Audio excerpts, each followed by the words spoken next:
enlistamos, nos abrochamos los cinturones y nos enrumbamos en esta preciosa aventura de estudiar la palabra de Dios. Vamos a leer desde el 1 hasta el 17 para entender el contexto de lo que hemos ya hablado.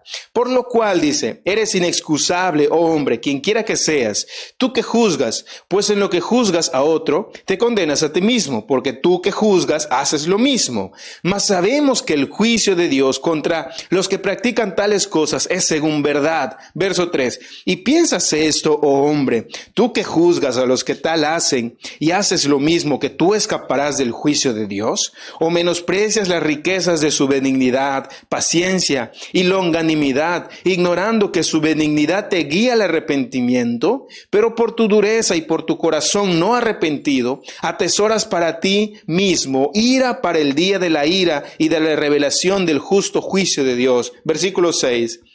El cual pagará a cada uno conforme a sus obras. Verso 7. Vida eterna a los que perseverando en bien hacer buscan gloria, honra e inmortalidad, pero ira y enojo a los que son contenciosos y no obedecen a la verdad, sino que obedecen a la injusticia.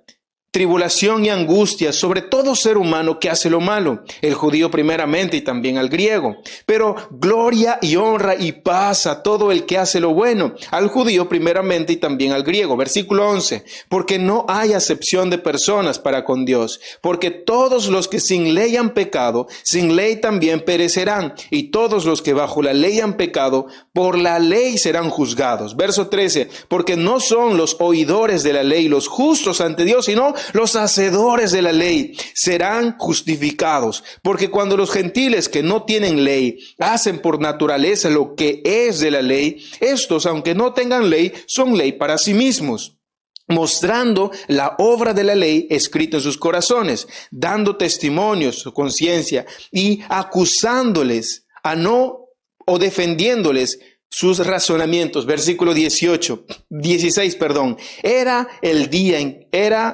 en el día en que Dios juzgará por Jesucristo los secretos de los hombres conforme a mi evangelio. Esta era la primera parte al cual nosotros ya hemos estudiado y puedes ir a ver la enseñanza que ya está publicado también en nuestras redes sociales. Luego empieza él, después de haber hecho toda esta aseveración, él empieza dándoles justamente acerca de la humillación, continuando con la humillación a su confianza, diciendo de esta manera, desde el versículo 17, ¿verdad? Dice, he aquí, tú tienes el sobrenombre de judío y te apoyas en la ley y te glorías en Dios y conoces su voluntad e instruido por la ley apruebas lo mejor y confías en que eres guía de los ciegos, luz de los que están en tinieblas, instructor de los indoctos, maestro de niños, que tienes en la ley la forma de la ciencia y de la verdad.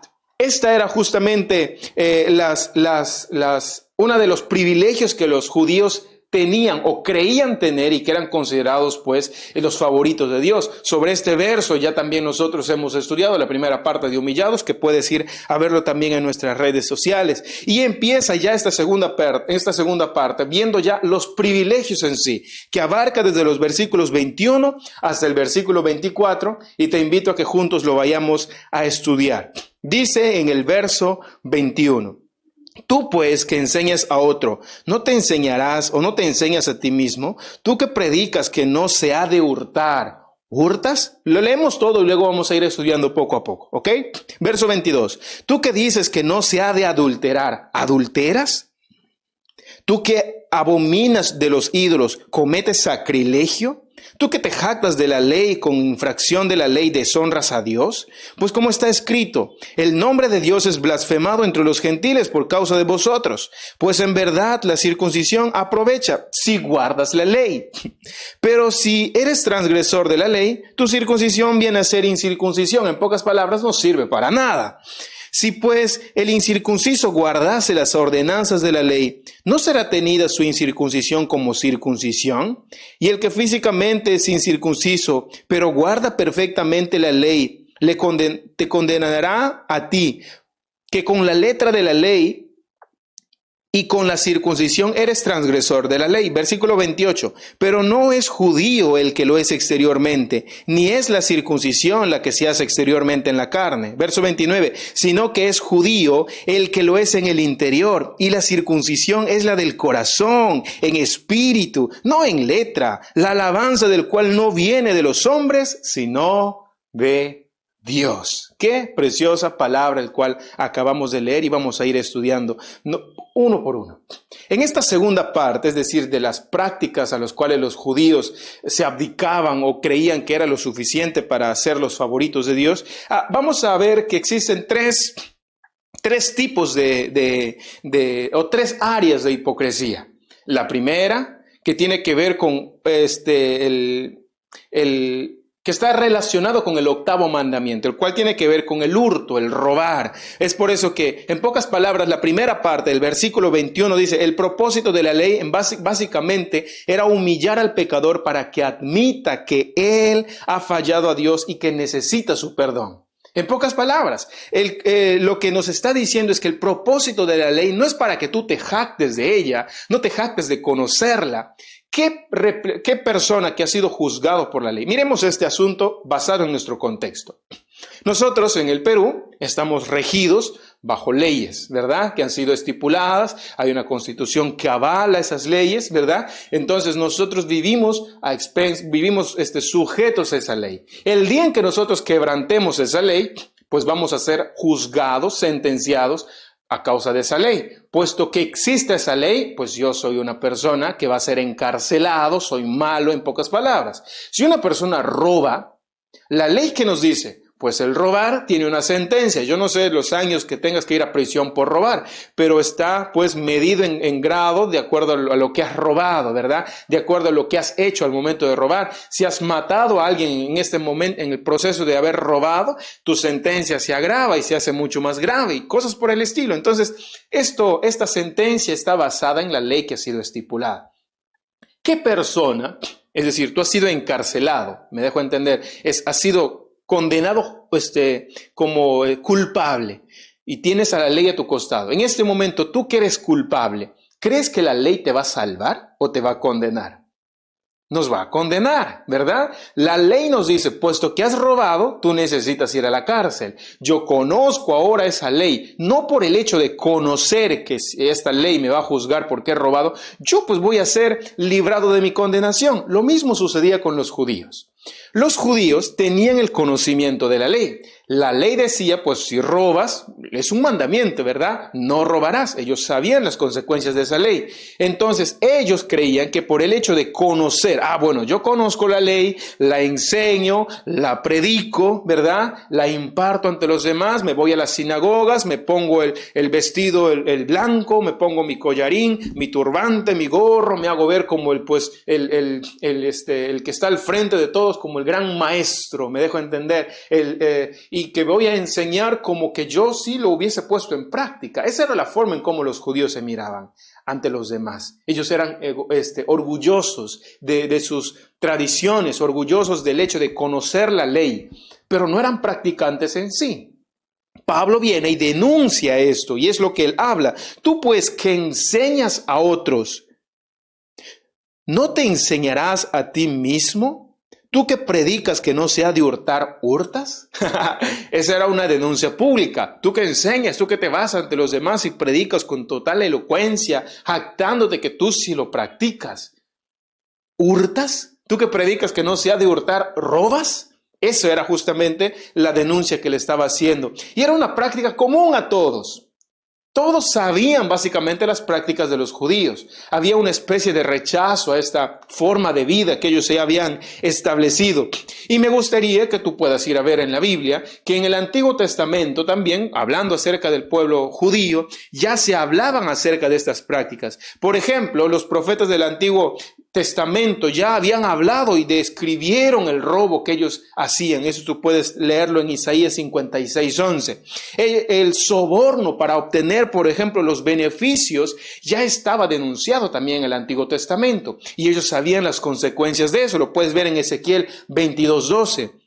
También puedes ver en Malaquías 3:10, es una cita que normalmente hacemos, ¿verdad? En la congregación es aquello que robar, ¿verdad? A través de los diezmos y las ofrendas. Ellos sabían también aquellas prácticas que se quebrantaban el pueblo judío. El mismo Jesús llamó a los cambistas cueva de ladrones.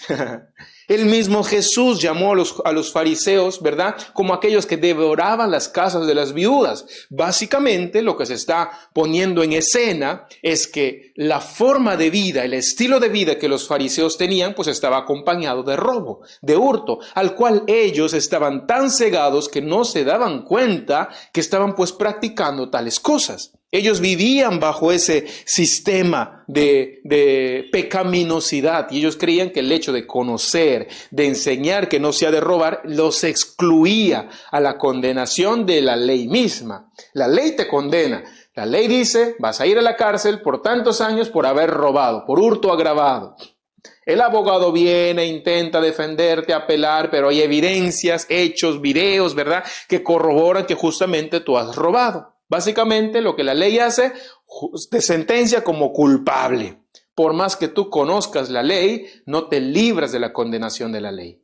Por más que los judíos conocían la ley, no los libraba de la condenación de haber robado y de tener el robo, el hurto como un estilo de vida, a diestra y siniestra de todo el pueblo. Por eso era tan común ver estas prácticas en ellos. Por eso, básicamente, ellos eran culpables, pero se negaban a admitir su culpabilidad, a pesar que ellos tenían la ley en sus manos y conocían justamente las consecuencias de ella. La primera parte del versículo 22. ¿Tú qué dices que no se ha de adulterar? ¿Adulteras? Esta segunda área de la hipocresía está relacionada con el séptimo mandamiento, ¿verdad? No adulterarás. Tiene que ver con el adulterio, este mandamiento que ya la Biblia también nos lo declara. Los judíos, por el mero hecho de ser judíos y conocedores de la ley, ellos deberían de haber observado muy bien esta ley acerca del adulterio. Ellos condenaban el adulterio, pero vivían adulterando. ¡Wow! ¿Cómo es esto posible? Ellos practicaban el adulterio ¿de qué manera? Divorciándose a diestra y siniestra sin reparo alguno. ¿Por qué? Porque pues miraban a otra mujer, la reprochaban con quien se habían casado, se divorciaban y se volvían a casar.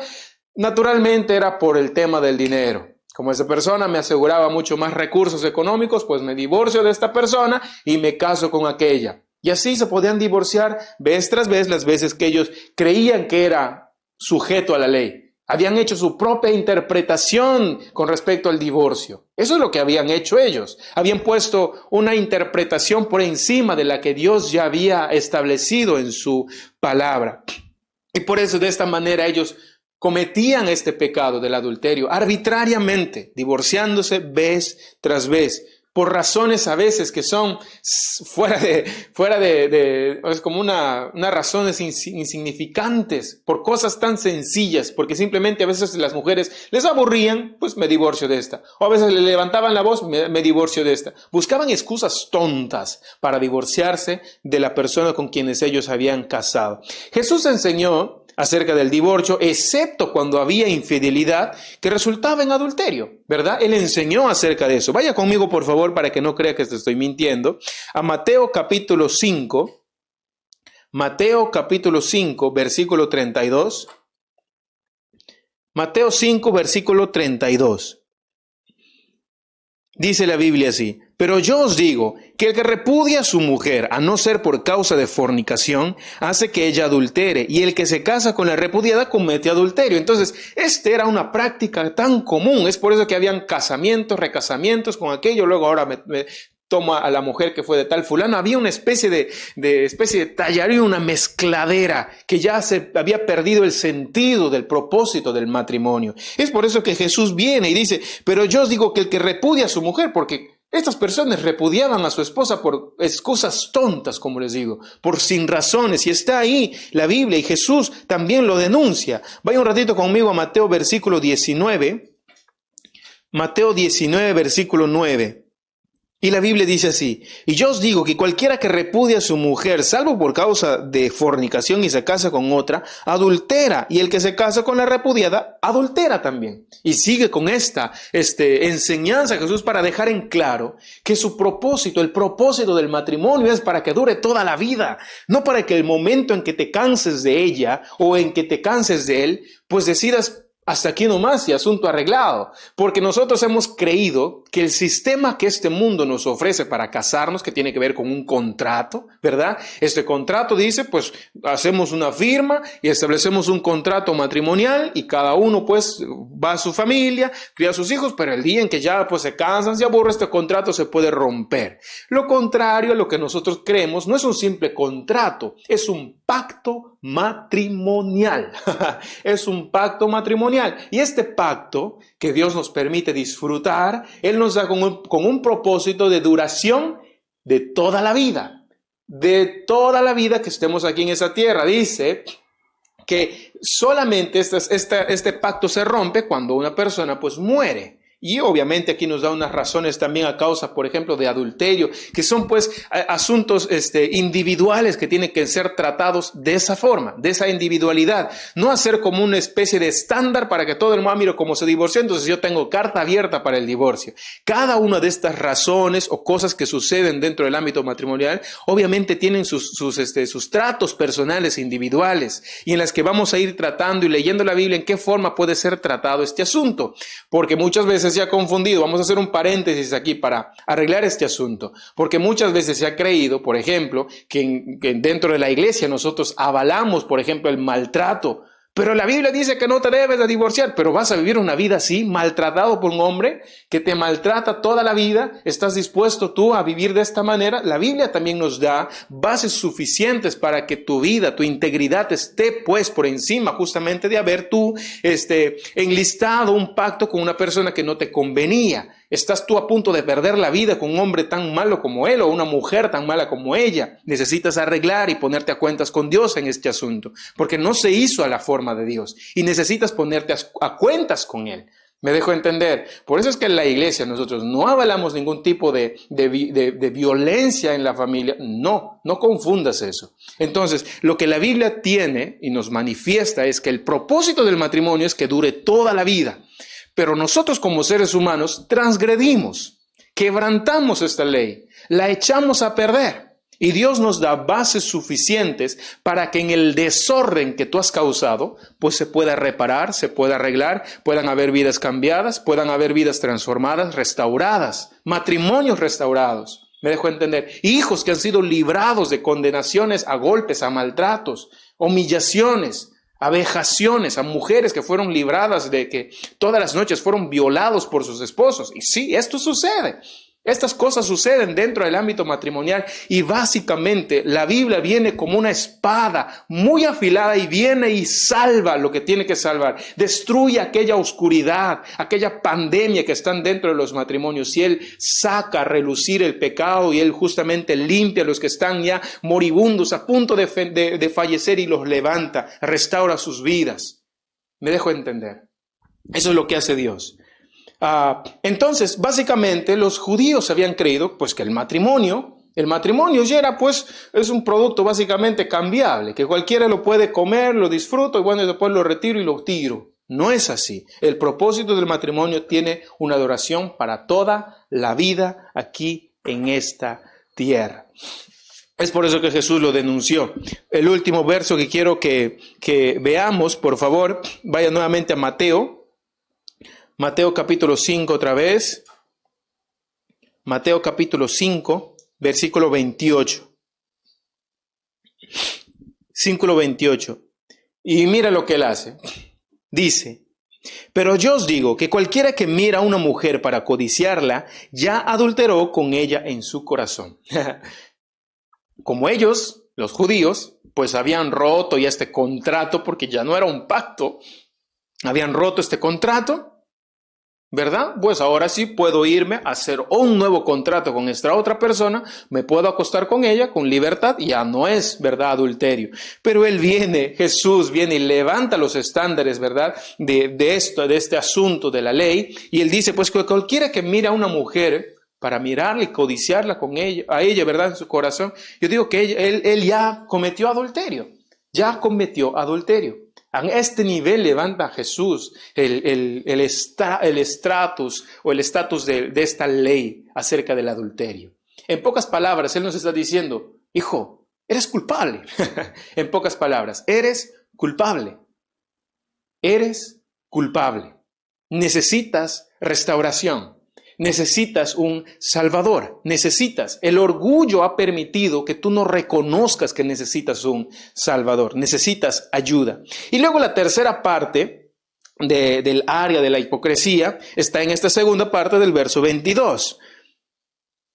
Vamos nuevamente a Romanos, casi leo Mateo. Romanos nuevamente. Ahora el versículo 22, la segunda parte. Hemos hablado del adulterio y luego dice, tú que abominas los ídolos, cometes sacrilegio. Y esta tercera parte está relacionada con el segundo mandamiento, ¿verdad? Acerca de la idolatría y el sacrilegio mismo. Es decir, desde el versículo 22 hasta el 24, está relacionado todo con esto, tanto la idolatría y el sacrilegio. Leámoslos todos. Tú que abominas de los ídolos, cometes sacrilegio. Tú que te jactas de la ley con infracción de la ley deshonras a Dios, porque como está escrito, el nombre de Dios es blasfemado entre los gentiles por causa de vosotros. Es decir, hay una idolatría frenética vista ante los demás. Eres visto por aquellos que no tienen el temor de Dios como un símbolo de burla. ¿Por qué me voy a convertir? ¿Por qué voy a amar a Dios? Porque mira cómo estas personas viven, en pocas palabras. Y lo que usualmente se escucha afuera, ¿verdad? ¿Por qué yo me voy a ser cristiano? Mira la vida como ellos viven. Mira el estilo de vida como ellos llevan. Mira cómo cuidan a sus hijos. Mira cómo viven en su trabajo. Mira cómo ni siquiera son capaces de dar el 100% en su trabajo. ¿Así yo? ¿Ser un cristiano? No, gracias. Mira cómo tratan a su esposa, a su cónyuge. ¿Así yo ser un cristiano? No, gracias. Nos hemos convertido en el símbolo de burla ante los demás. ¿Por qué? Por la falta de testimonio. No hemos estado demostrando el testimonio que, tal como los judíos también lo están expresando aquí de esta manera.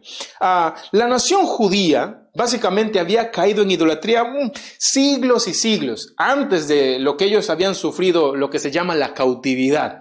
Recordemos que la nación como tal había sufrido dos tipos de cautiverios, dos tipos. Uno, llamada netamente acerca de la nación de Israel, cuando ellos fueron pues conquistados por los asirios.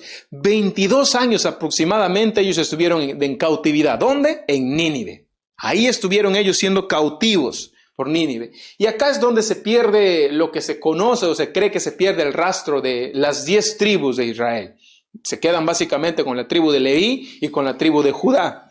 Eso es una hipótesis, ¿verdad? Que tiene un fuerte aval, se cree, pero eso no es el estudio de hoy. Y la segunda cautividad que ellos sufren, o que la nación sufre, ya hablando literalmente de la nación de Judá, es por los babilonios, ¿verdad? Ustedes conocen también que los babilonios llegaron, ¿verdad? Y literalmente los cambiaron y los pusieron en otro lugar, los llevaron y fueron conquistados. ¿Sabes por cuánto tiempo? 60 años aproximadamente en cautividad, lejos de su tierra, lejos de su nación. Allí estuvieron ellos, 60 años aproximadamente. Antes de estos dos cautiverios, ellos eran pues dados a la idolatría al 100%. Si Moisés subía al monte, ellos ya estaban automáticamente levantando un becerro de oro y adorándolo. Si sucedía algo, pues ya estaban con la quejabanza. Mira, si nosotros nos hubiésemos quedado en Egipto, ya nosotros por lo menos tendríamos dónde morir o dónde caer muerto. Aquí no tenemos ni dónde. Es decir, había una desconfianza tan fuerte en lo que estaba sucediendo y la idolatría estaba tan reñida en sus corazones que automáticamente estaban sujetos ellos a una nación, en este caso a los egipcios. Ni bien ellos percibían un cierto silencio de Dios, ya se levantaban un Dios. Se levantaban un ídolo y estaban corriendo en pos de ellos. Porque no veo, necesito ver algo, necesito palpar, necesito sentir. Ese era justamente el corazón de los judíos antes de estas dos cautividades. Pero después de estas dos cautividades que ya suceden, en este exilio ellos se curan de la idolatría de una forma muy drástica. Se curan de la idolatría y fueron muy radicales en este asunto. Tanto es así que ellos rehusaron usar, por ejemplo, las monedas romanas porque tenían esas monedas el símbolo del emperador. Y ellos pues no querían usar estas monedas, tenían sus propias monedas. Por eso es que ellos tenían sus propios cambistas también. Ahora se entiende un poco, ¿verdad? ¿Por qué es que había cambistas? Porque ellos tenían sus monedas que no tenían ningún tipo de representación y ellos podían usarlo libremente. Y básicamente lo que está sucediendo aquí es que ellos habían puesto sus ojos en el tipo de idolatría en el que tiene que haber un monumento, una piedra, un yeso, una madera, solamente en eso. Pero el espíritu básicamente de la idolatría tiene que ver con aquello que reemplaza a Dios. Estamos reemplazando a Dios por cualquier otra cosa, que puede ser una piedra, una madera, un yeso, o inclusive aquellas cosas que nosotros amamos más que a Dios. Por ejemplo, un esposo se puede convertir en un ídolo, una esposa se puede convertir en un ídolo, tu trabajo se puede convertir en un ídolo. ¿Por qué? Porque estás amando más a eso que a Dios. ¿Cómo es eso? Entonces yo no debo de amar a mi esposo o a mi esposa por encima de Dios. No. Cuando eso sucede, vayas a ver la destrucción de tu matrimonio, de tu familia. No. Primero amamos a Dios para que Él nos dé el amor suficiente y necesario para amar a nuestro cónyuge, amar a nuestros hijos, trabajar a la manera de Dios. Él siempre es la cúspide, Él es la cabeza, la piedra angular. Nada tiene que reemplazarle a Él, nada, absolutamente nada. Ningún hombre, ningún ser humano sobre la faz de la tierra, no hay nada ni nadie que pueda reemplazar la posición que le compete a Dios. Si existe eso, entonces se llama idolatría. Eso es la idolatría. Entonces, lo que ellos no se habían dado cuenta es acerca del sentido de la idolatría en la cual el pueblo o su nación misma había caído tiempos atrás. Y cuando había, por ejemplo, confrontaciones con pueblos, ¿qué es lo que hacían? Ellos saqueaban los templos paganos, ¿verdad? El oro, plata, todo saqueaban los judíos, lo traían, lo vendían y usaban pues con ese dinero pues para sus asuntos personales o para el bien del templo también que había sido dedicado al Señor. Es decir, usaban lo profano y creían que ellos que de esta manera lo estaban santificando. Es por eso ellos eran considerados de esta manera, ¿no? Dice, por eso dice en la segunda parte, ¿no? Tú que abominas a los ídolos, ¿cometes sacrilegio? Eso tiene que ver con el sacrilegio, con ir y destruir todos estos templos paganos y usarlo justamente para aquello que aparentemente honra o honre a Dios. Cometían ellos mismos el sacrilegio de beneficiarse con objetos que no tenían que ver con la idolatría que denunciaban. Ellos estaban pues denunciando la idolatría y usaban estos mismos ídolos para venderlos, comercializar y usar para su propio beneficio. Es decir, había una hipocresía con respecto a esto. No te adoro, pero me beneficio de ti, en pocas palabras. Por eso el sentido de la idolatría aquí es esto. Mi economía depende de las ventas que yo vaya a hacer de esto. Mi economía, mi sustento depende pues de cuántos templos yo voy a estar pues ¿cómo se llama? Profanando y usar estos utensilios, estos recursos, estos productos para mi beneficio personal. Y esto era pues denunciado y Pablo lo está denunciando.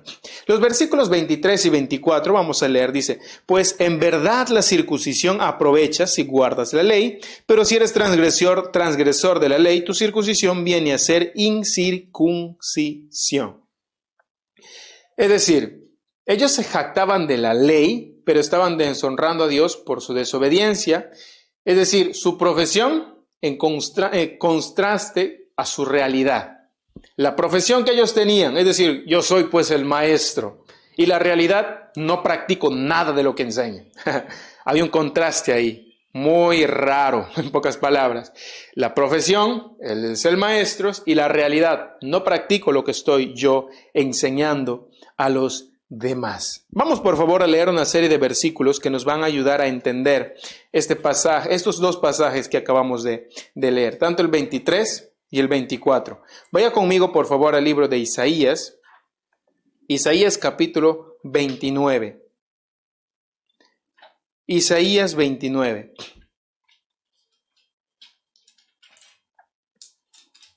Isaías 29, versículo 13. Dice la Biblia así, dice pues el Señor, porque este pueblo se acerca a mí con su boca, y con sus labios me honra, pero su corazón está lejos de mí. Su corazón está lejos de mí. Ya había un diagnóstico problemático en esta nación. Es decir, este pueblo pues viene y me adora de labios. Es decir, Señor, te alabo, te adoro. Es como normalmente nosotros vemos comúnmente alrededor. Es decir, Dios te bendiga, sí, yo creo en el Señor, sí, Dios te bendiga, hoy Cristo te alabo. Pero las acciones reflejan la contrariedad de la fe que estoy diciendo tener.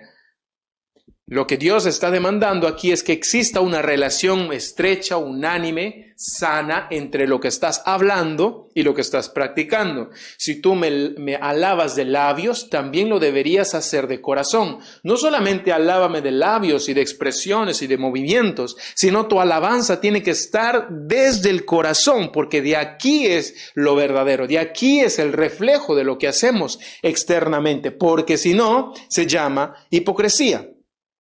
Vaya un ratito, por favor, al libro de Mateo, Mateo capítulo 23.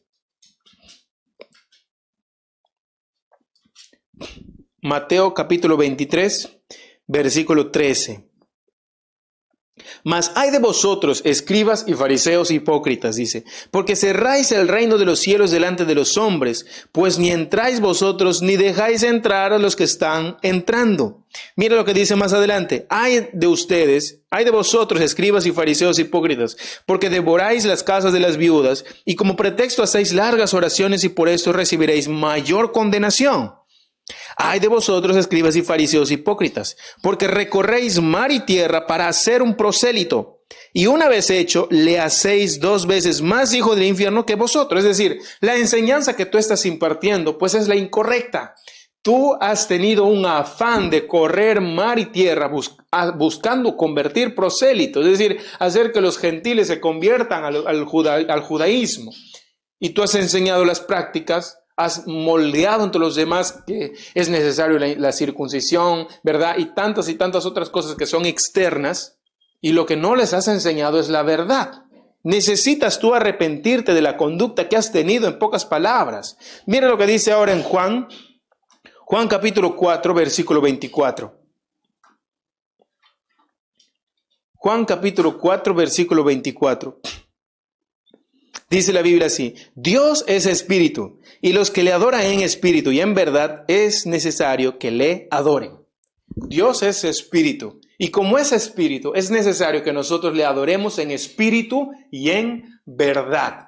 ¿De qué forma se traduce eso? Al decir espíritu se está refiriendo al corazón, es decir, la esencia misma del ser. Es decir, hay en ti la suficiente capacidad de reconocer a Dios como tu creador y con conocimiento de causa tú estás alabándole y adorándole. Y entonces la verdad se refiere al reflejo de tu corazón, lo que los ojos pueden ver. ¿Qué ven los ojos? Los ojos ven tu actitud, los ojos ven la forma en cómo tú hablas, los ojos pueden ver tu comportamiento, los ojos pueden ver el trato a tus hijos, los ojos pueden ver el trato a tu cónyuge, los ojos pueden ver la forma en cómo tú trabajas, nuestros ojos pueden ver la forma en cómo tú vives, ¿verdad? Caminas, deambulas, tus pensamientos, eso pueden ver nuestros ojos. Entonces, el reflejo de lo que yo estoy viendo, es decir, la verdad misma, debe de adorar al Señor de la misma forma en que tu corazón lo hace. Tu corazón también debe adorarle al Señor, porque si no, se convierte en hipocresía. Solamente lo hago para que el mundo lo vea. Doy a los demás una ofrenda con una especie de foto para el Facebook. Le doy a los más necesitados y Facebook por ahí. ¿Por qué lo haces de esa manera? ¿Por qué? Porque intentas que ante los ojos de los demás externamente pues se visualice. ¡Uy, qué dador! Pues qué misericordioso. Pero en el corazón, ¿cuáles fueron las intenciones? ¿Ganarte más likes? Entonces es incorrecto. Lo que Dios viene y nos dice es que en espíritu y en verdad debería ser nuestra alabanza y nuestra adoración hacia el Señor. Y lo que no es en espíritu tampoco lo es en verdad. Si nosotros no somos pues generosos en espíritu, no somos generosos en verdad. Si nosotros no somos honrados en el espíritu, no somos honrados en la verdad, en lo que se demuestra. Por eso dice que cualquiera que mire a una mujer para codiciarla, yo digo que ya pecó con ella en su corazón. Por eso, si tú no eres pues fiel en tu corazón, en verdad, en lo que se demuestra ante los demás, no es fidelidad.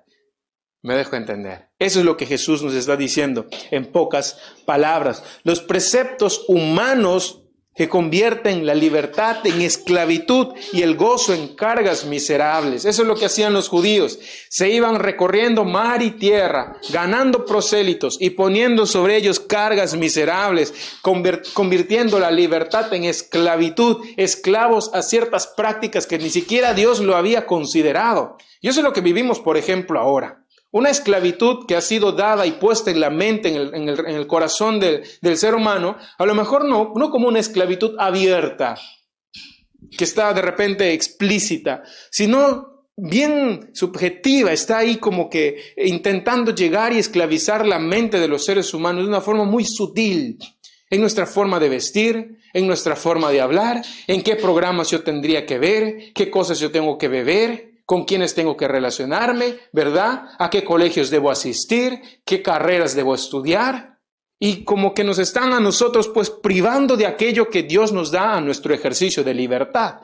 Dios nos da la libertad de decidir y de elección. Obviamente la Biblia nos ayuda a definir qué es lo que yo debo hacer. Por años, por ejemplo, la iglesia ha instado a las personas a que no tengan que estudiar. Por años la iglesia ha dado, y esto fue un pecado obviamente, que fue corregido. Por años la iglesia dijo a los seres humanos pues que no tienen que leer la Biblia. Los únicos que pueden interpretar la Biblia son pues los que están en alta alcurnia, aquellos que sí son los sabios, los eruditos, ¿verdad? Ellos sí pueden interpretar y solamente tú debes de recibir esa interpretación y vivir bajo esa interpretación. Es por eso que se dio la reforma. A raíz de la reforma, la educación, por ejemplo, fue obligatoria. La reforma, es decir, los padres de la iglesia, aquellos que empezaron a reformar, lo que nos habían vuelto nuevamente al libro. Nosotros nos habíamos convertido en la iglesia del libro, de la lectura, de la educación, porque a mayor educación había mayor conocimiento de Dios, había mayor libertad de decidir, habían elecciones que se tenían que hacer. ¿Qué me dice la Biblia? Ahora ya tenía el manual de vida que me guiaba para poder vivir. Cómo yo tengo que regir mi familia, mis negocios, todo lo que yo tenga que hacer. Ahora ya tenía yo la palabra de Dios como mi ley moral, como la brújula al cual yo tengo que seguir. Por eso no permitas que existan tales cosas como comportamientos que sutilmente están esclavizando nuestra vida. No permitamos eso. Si tú encuentras un lugar en el que normalmente te digan, para que tú seas salvo, necesitas sí o sí estar en esta iglesia, corre por tu vida. Porque eso no es cierto. Para que nosotros podamos ser salvos, lo único que necesitamos es a Cristo como nuestro Señor y Salvador. Eso sí es cierto.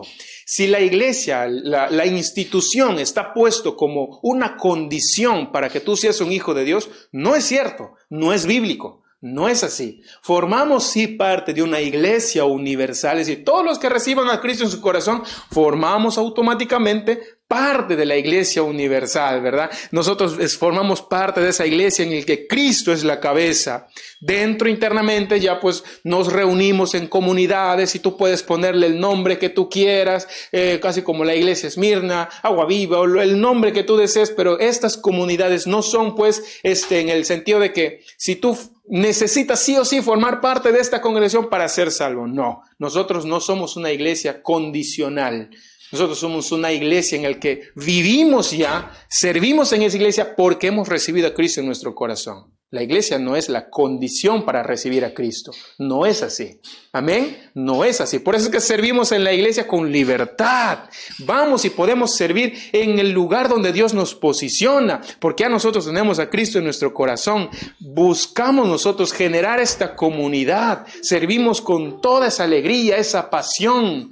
¿Por qué? Porque Dios nos ha puesto en esa comunidad. Podemos ir a otro lugar, en otro país, en otro continente y podemos seguir sirviendo de la misma manera. Sea una iglesia grande, pomposa, una iglesia pequeñita, una iglesia de repente con este estilo de música o con este otro estilo de música, ahí nosotros servimos con todo nuestro corazón porque formamos parte de la comunidad de la iglesia, de esta iglesia universal en el cual Cristo es la cabeza. Amén. Por eso básicamente lo que Jesús nos está enseñando es que la necesidad que el ser humano tiene es que el interior de mi corazón esté sano. Por eso cuando Cristo viene a mí, lo que hace es sanar mi corazón, restaurar mi vida y llevarme justamente a reconocerle a Él como mi suficiente Salvador. Vaya conmigo, por favor, a Gálatas, capítulo 2, versículo 20. Y esto justamente nos va a ayudar a entender recordar continuamente que el cristianismo no es religión, sino comunión con Dios. Gálatas 2:20 dice: con Cristo estoy juntamente crucificado, y ya no vivo yo, mas vive Cristo en mí. Y lo que ahora vivo en la carne, lo vivo en la fe del Hijo de Dios, el cual me amó y se entregó a sí mismo por mí. Por eso, cristianismo no tiene nada que ver con religión.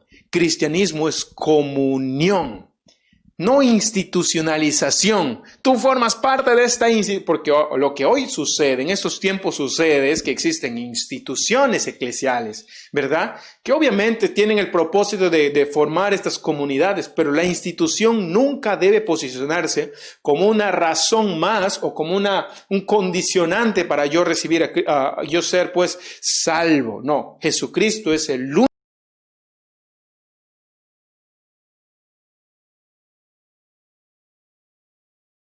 ser considerado hijo de Dios. La tercera cosa que vamos a ver, primero hemos visto el domingo anterior, ellos creían que eran salvos con respecto a sus privilegios, luego con respecto a sus prácticas que estamos viendo ahora, y por último con respecto a su posición, que básicamente abarcan los versículos del 25 al 29. Romanos 2, 25 al 29. Pues en verdad la circuncisión, dice, no aprovechas si guardas la ley, pero si eres transgresor de la ley, tu circuncisión viene a ser incircuncisión. Si pues el incircunciso guardase las ordenanzas de la ley, ¿no será tenida su incircuncisión como circuncisión? Y el que físicamente es incircunciso, pero guarda perfectamente la ley, te condenará a ti, que con la letra de la ley y con la circuncisión eres transgresor de la ley. Pues no es judío el que lo es exteriormente, ni es la circuncisión la que se hace exteriormente en la carne, sino que es judío el que lo es interior, y la circuncisión es la del corazón, en espíritu, no en letra, la alabanza del cual no viene de los hombres. Esa es la última parte que hemos estado viendo, ¿verdad? La circuncisión era una práctica básicamente masculina, ¿verdad? Que fue dado a Abraham para marcar a sus descendientes. Es básicamente una operación quirúrgica de cortar el prepucio del órgano masculino, y este era un símbolo, no te olvides esa palabra, símbolo, era un símbolo del pecado, y básicamente que el hombre tenía, ¿no? Pero como les digo, era solamente un símbolo. Es como el bautismo. ¿El bautismo qué es? El bautismo es un símbolo de la salvación.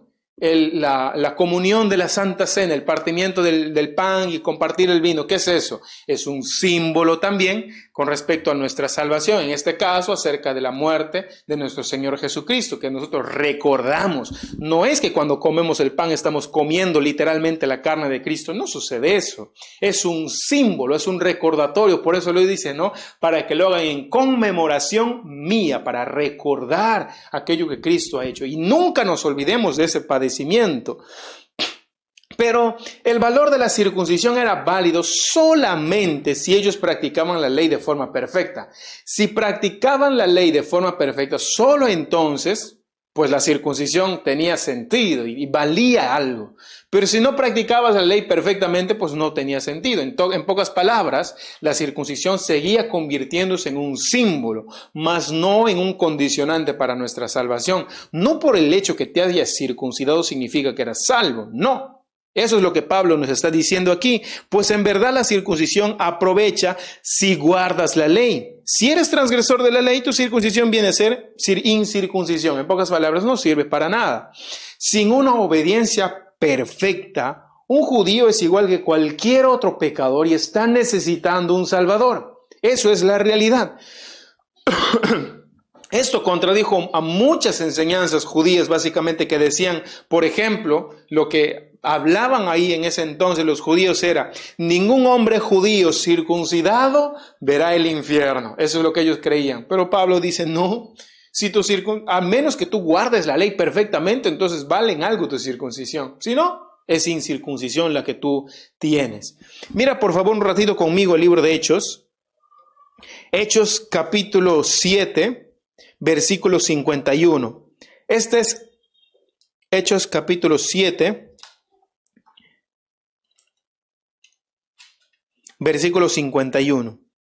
Este es Esteban hablando: duros de cerviz e incircuncisos de corazón y de oídos, vosotros resistís siempre al Espíritu Santo como vuestros padres, así también vosotros. Este es Esteban hablando y les decía a los judíos, incircuncisos, en pocas palabras. Pero ¿cómo que soy incircunciso? Si me he circuncidado, no. Incircunciso de corazón, que es la esencia principal de nuestra circuncisión. Así deberíamos de ser, circuncisos de corazón. Verso 26 y 27. Dice: si pues el incircunciso guardase las ordenanzas de la ley, ¿no será tenida su incircuncisión como circuncisión? Y el que físicamente es incircunciso, pero guarda perfectamente la ley, te condenará a ti, que con la letra de la ley y la circuncisión eres transgresor de la ley.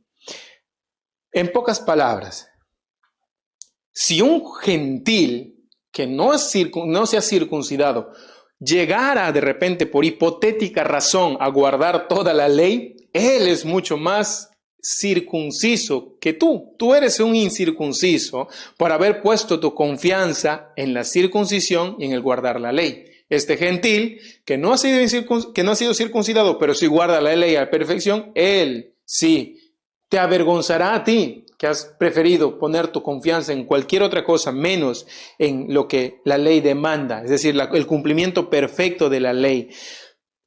Eso es lo que nos está diciendo básicamente acá. Solamente la obediencia perfecta a la ley hace al hombre aceptable para Dios. Cualquier cosa que sea menos que eso es pecado y empuja a todos por igual a la desesperante necesidad de un Salvador. Se necesita al Salvador sí o sí. El versículo 28, ya estamos terminando, dice: pues no es judío lo que es exteriormente, ni es la circuncisión la que se hace exteriormente de la carne. Pablo aclara cómo los judíos nacidos naturalmente llegan a ser judíos reales o espirituales frente a Dios. En pocas palabras, es como si nosotros le estuviéramos comparando el hecho de ser cristianos o no cristianos. En este entonces, Pablo está diciendo o está usando el término de judíos para ser aquellos que son aceptables a Dios, salvos en pocas palabras. Lo que nosotros usaríamos como el término cristianos. ¿Cómo tú te conviertes? Estos que han nacido judíos, ¿cómo se convierten en judíos reales? Es como decirte a ti, tú que has nacido en una cuna cristiana, tus padres son cristianos, ¿cómo te conviertes en un cristiano realmente?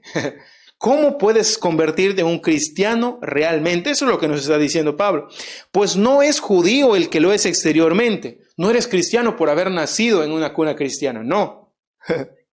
Ni es la circuncisión la que se hace exteriormente en la carne. Dice, sino, aquí viene la respuesta, sino que es judío el que lo es interiormente. Tú eres cristiano porque lo eres interiormente, no por tus padres.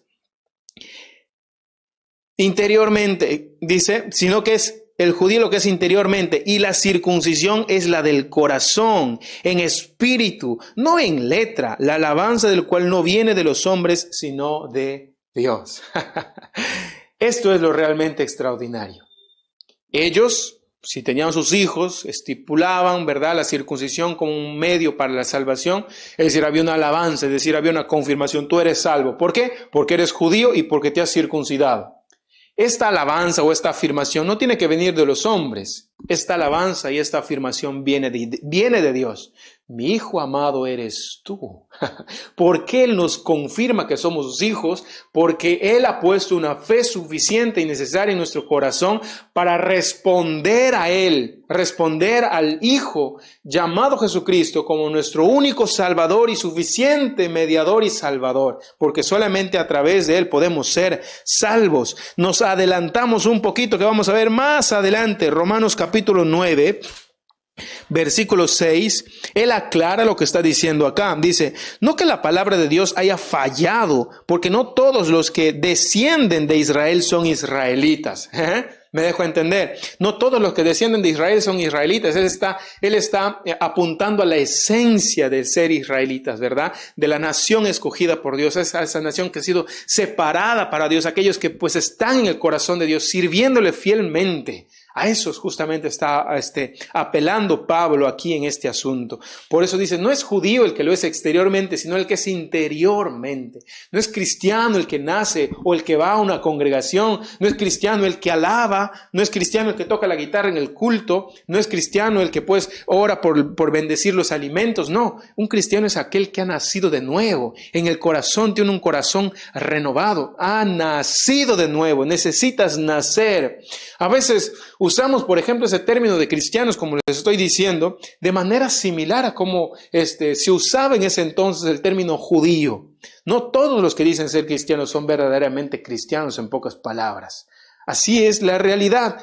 No te hace merecedor de los beneficios, ¿verdad? Y de los pactos de Dios, el ser descendientes de Abraham, ni circuncidarte externamente, si este fuera un mensaje para los judíos. Pero como este es un mensaje para los cristianos, no te hace un merecedor de la salvación, de las bendiciones, ni el pacto de Dios, el hecho de que tus padres sean cristianos. Necesitas tú hacer una decisión personal y que vuelvas a nacer de nuevo. ¿Nacer de nuevo? Alguien se hizo esa pregunta. ¿Cómo es posible que yo pueda nacer de nuevo? Esto es un imposible.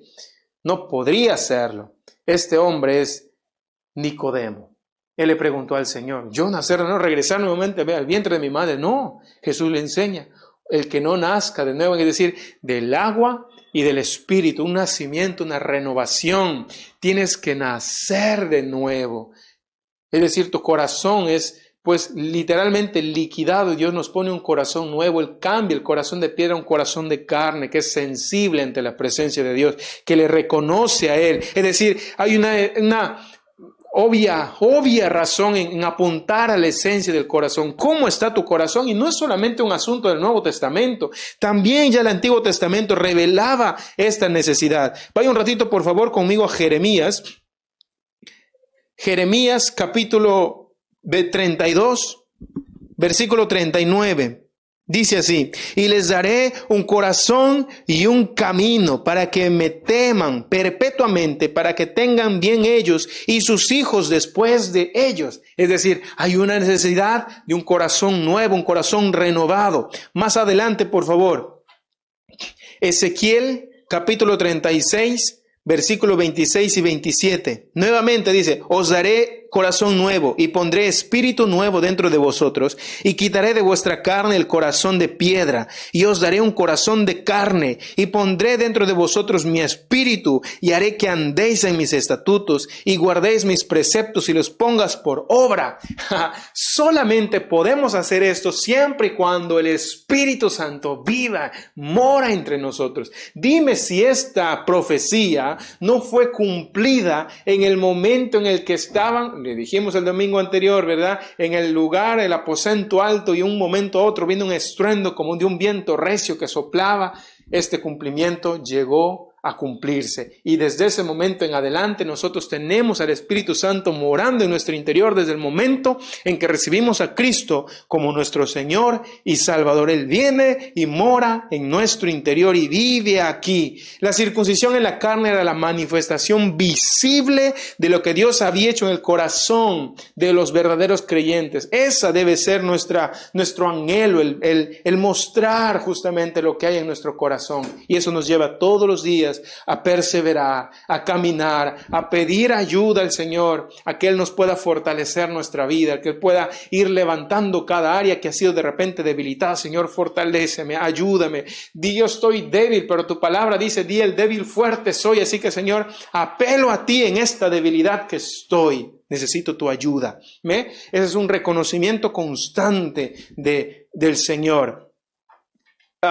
Juan capítulo